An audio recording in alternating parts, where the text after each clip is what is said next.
Are you a Jesus-loving woman who overexercises and deprives herself of food, desperately trying to obtain a goal weight on the scale? And yet, at the same time, you strive to be a healthy version of yourself by eating well and feeling fit?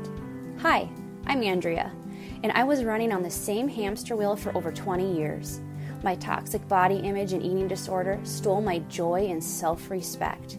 Thankfully, God was always with me, fighting my battles and blessing me with the grit to reclaim my life. I'm off the hamster wheel, but I see you still stuck in the cage, and I want to help free you too. Journey with me every week. I'll share personal stories, tools, mindset shifts, and the practical steps I took to heal my unhealthy relationship with food and exercise. I don't believe food and exercise are the problems. I believe they're part of the solution. Instead, I'll teach you how your mindset and faith are the keys to healing. Get ready to navigate your newfound path to healing. Get ready to reclaim your self-worth. Get ready to realign with your God-given identity. For in this identity is where you find true wellness and healing. When you are well, your gifts shine into the world. Shine on, babe. Let's do this. I'm Andrea Carroll, and this is Good Vanilla.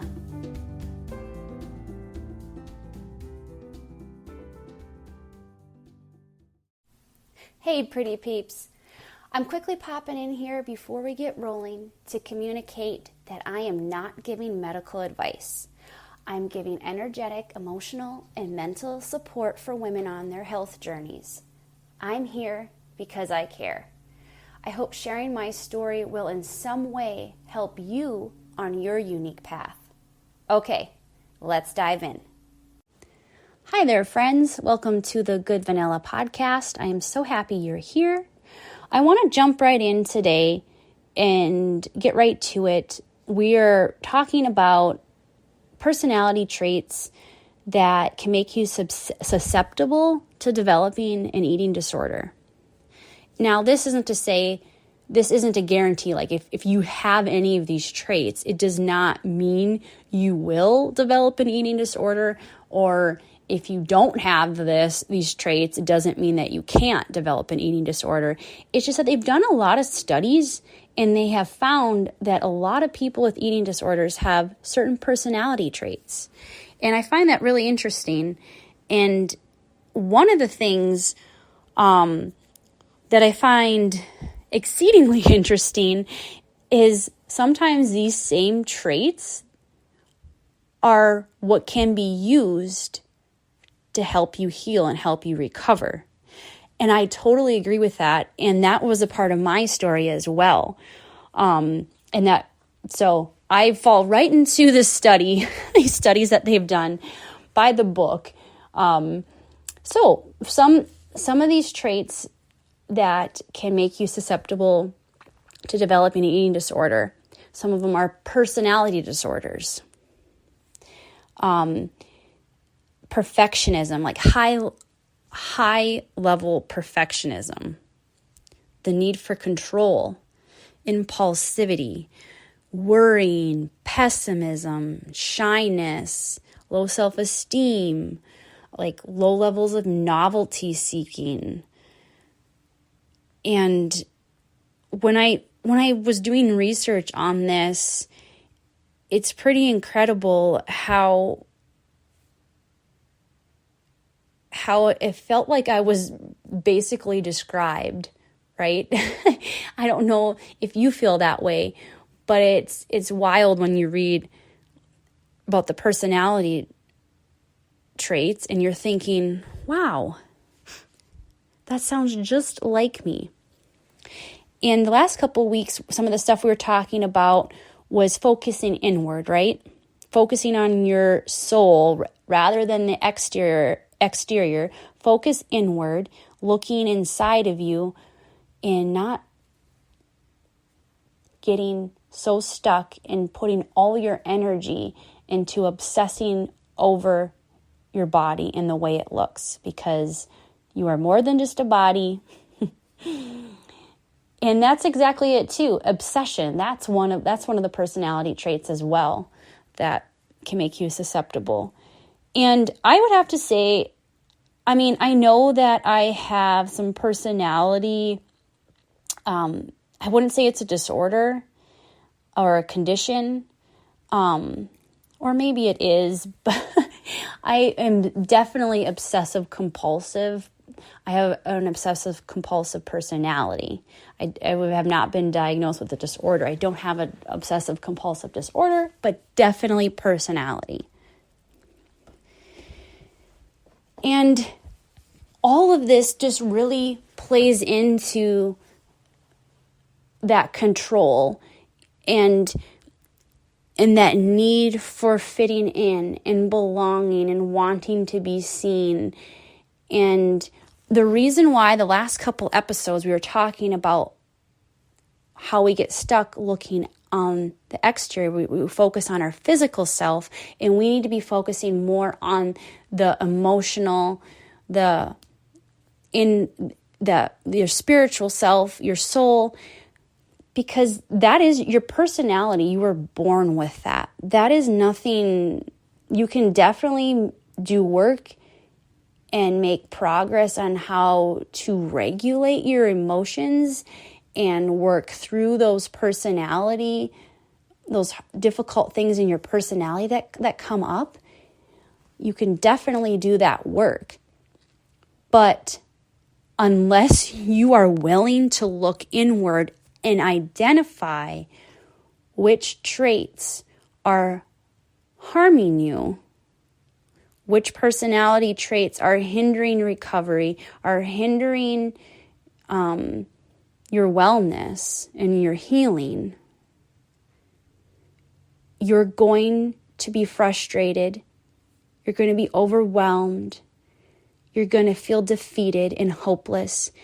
And you're going to remain staring at the external flaws and focusing on that.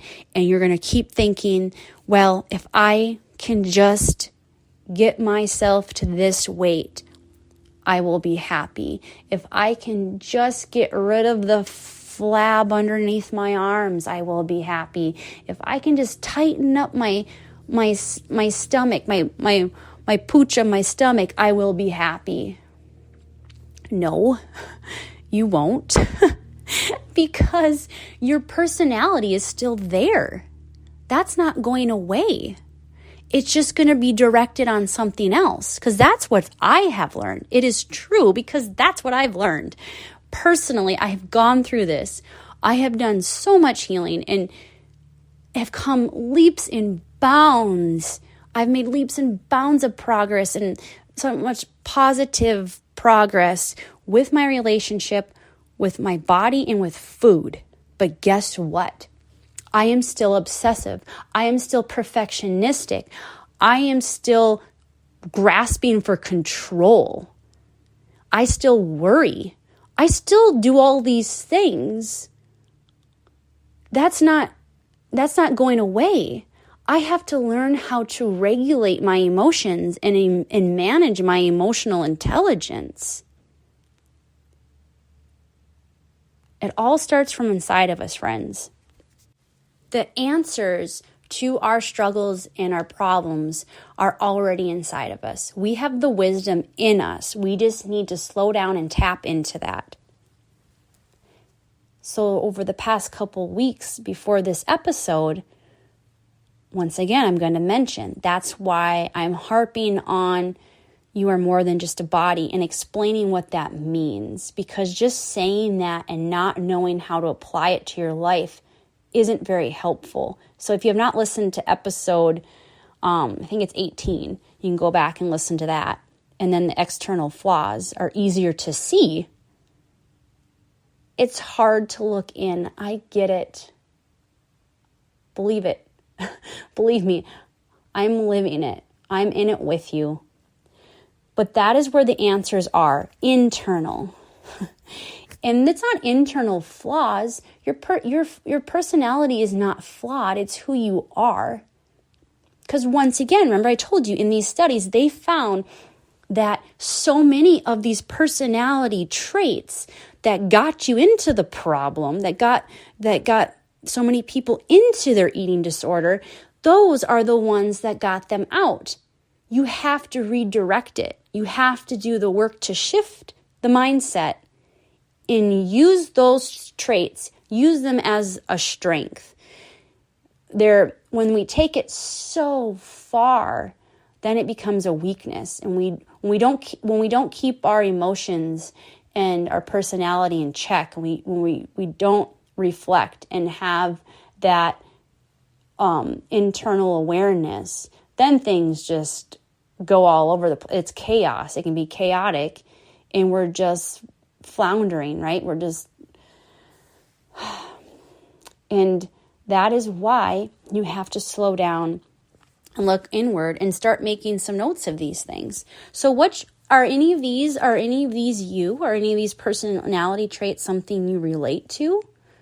Because if any of this, and another thing you can do too, is if this is the first you've heard of this, Google it, look it up, do some research, start reading about these personality traits, and you will see how it's not your fault. It's not your fault that you have this personality trait and that you developed an eating disorder. It's kind of like the same thing. It's not anyone's fault that they get sick, like physically sick, or they get cancer, or they get, the flu, or whatever it is. It's just that the environment in their body was conducive to let that happen, to let the virus take over, to let the cancer take over and grow. The environment in their body was conducive to that. And that's the same thing with our personality. It's not your fault. You don't need to be ashamed of who you are.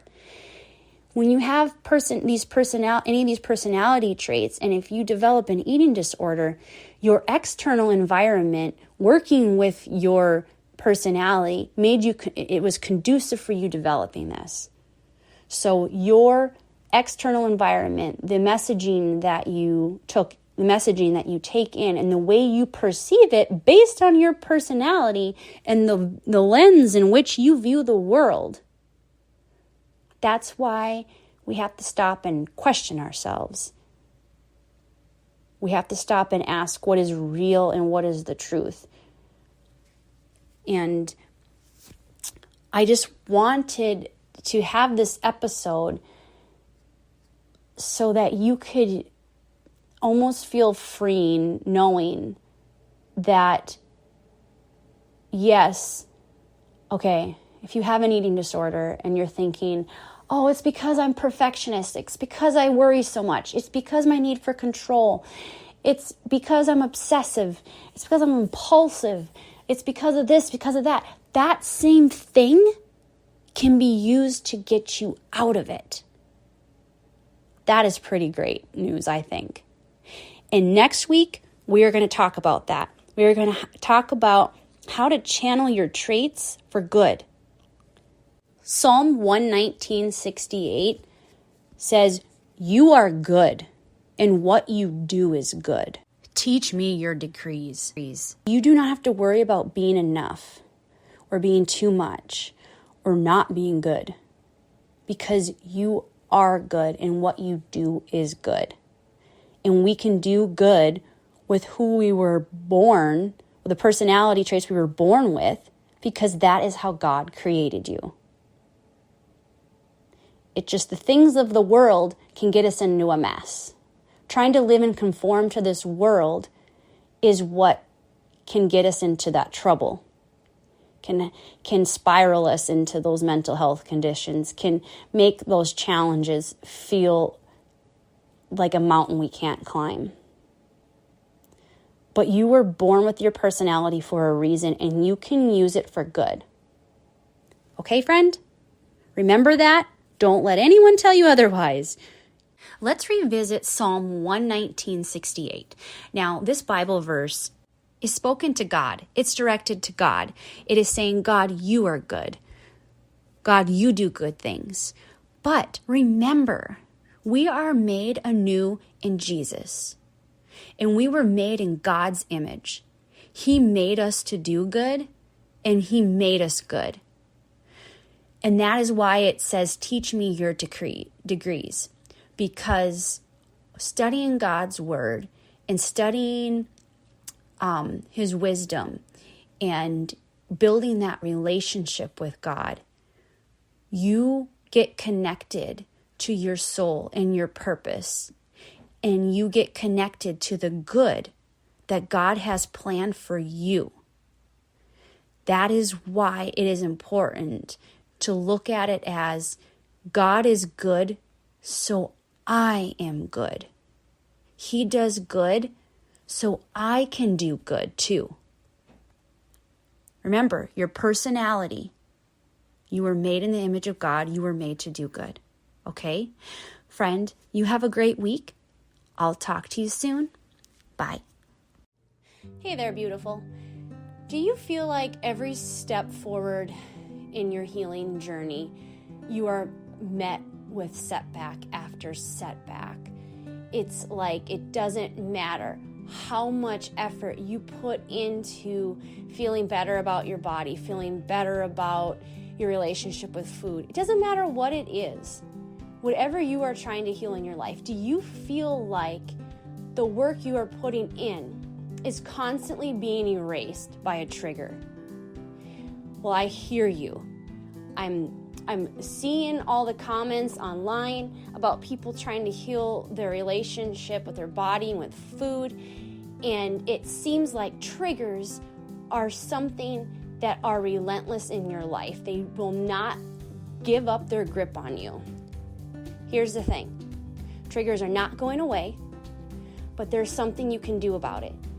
You have the tools, you have the capability within you to fight back.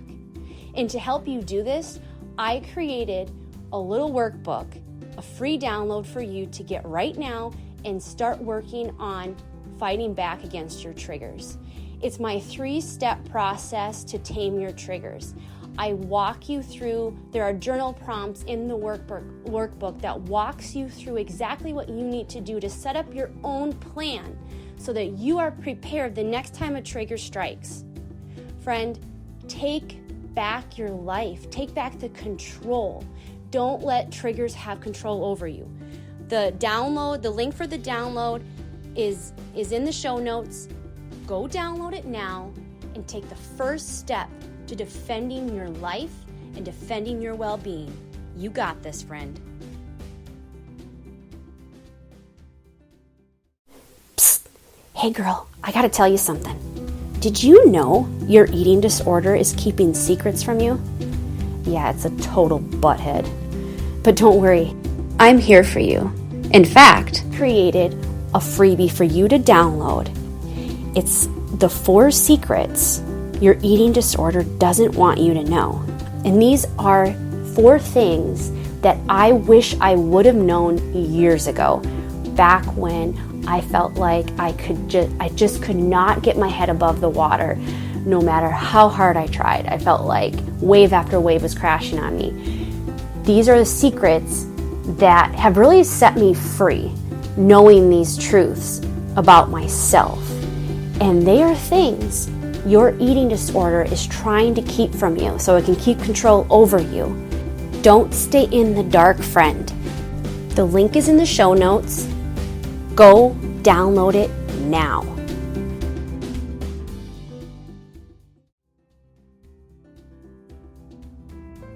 Hey there, lovely souls. It means the world to me that you took time out of your busy schedule to come and hang out with me today. But here's the thing. You made time for yourself also. You put your self-worth and your mental wellness first by listening. Did you know that you can help me spread my message to others that so desperately need it? Hit that subscribe button so you never miss an episode. Rate and review my show. And hey, I want to hang out with you more. Come over on Instagram, follow me at Andrea_Caro, and send me a message. Tell me how you're doing. I want to get to know you. I can't wait to hear from you. And until then, shine on, babes.